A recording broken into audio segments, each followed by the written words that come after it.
Another story I heard about myself. This one happened in high school.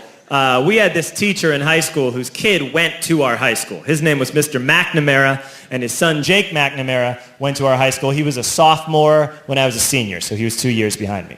And Mr. McNamara was an asshole. And one weekend, he and his wife decided to leave town, which you should never do if you're an asshole.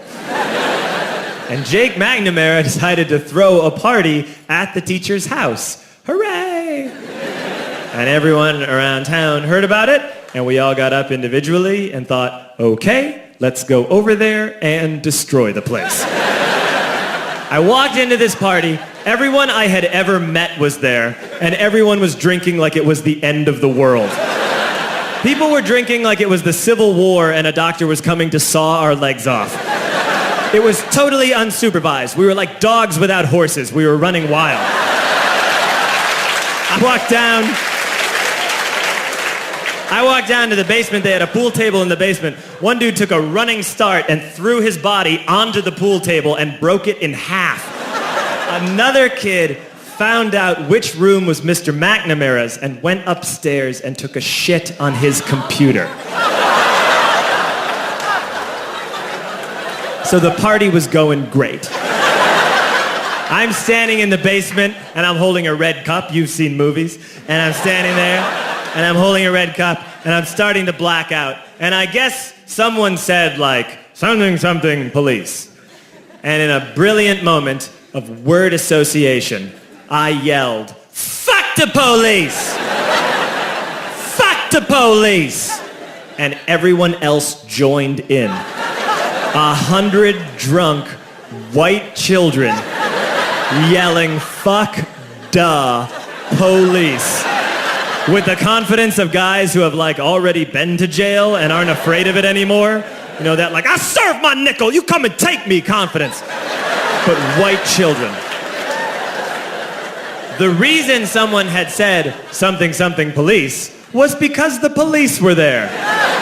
So a Chicago police officer walked down the stairs and got to the bottom in the basement and looked out over a sea of drunk toddlers yelling, fuck the police, in his face.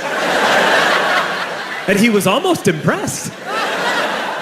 He's like, wow. And then he leaned into his walkie-talkie and went, get the paddy wagon.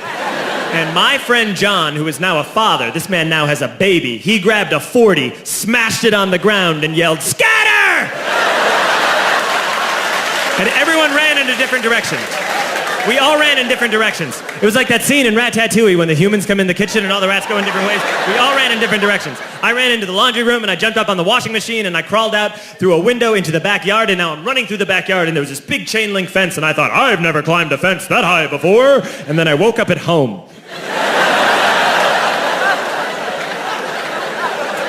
On Monday, I went to school because that's what we did back then. And I'm walking into the school building, and who do I see but Jake McNamara? And he says to me, hey, were you at my party on Saturday? And I said, no. You know, like a liar. And he said, things got really out of hand. Someone broke the pool table. Someone took a shit on my dad's computer. But the worst thing, he says, the worst thing is that someone stole these old antique photos of my grandmother, and my parents are freaking out about it. And I had that thought that only blackout drunks and Steve Urkel can have.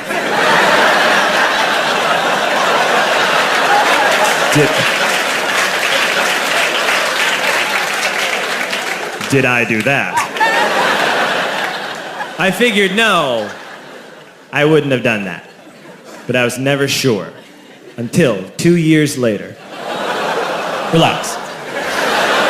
I'm playing video games with this kid named Alex that we also went to high school with. 2 years later, we've graduated by now. We're playing video games for a couple hours. And then Alex says to me, hey, come here, I want to show you something. And he takes me into his bedroom, and then he takes me into a side room off of his bedroom.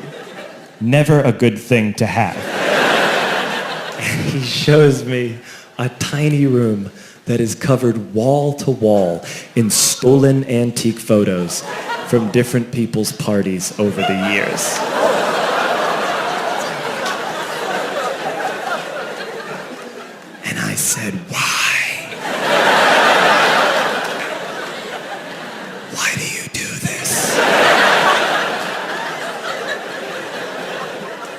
Alex said, because it's the one thing you can't replace.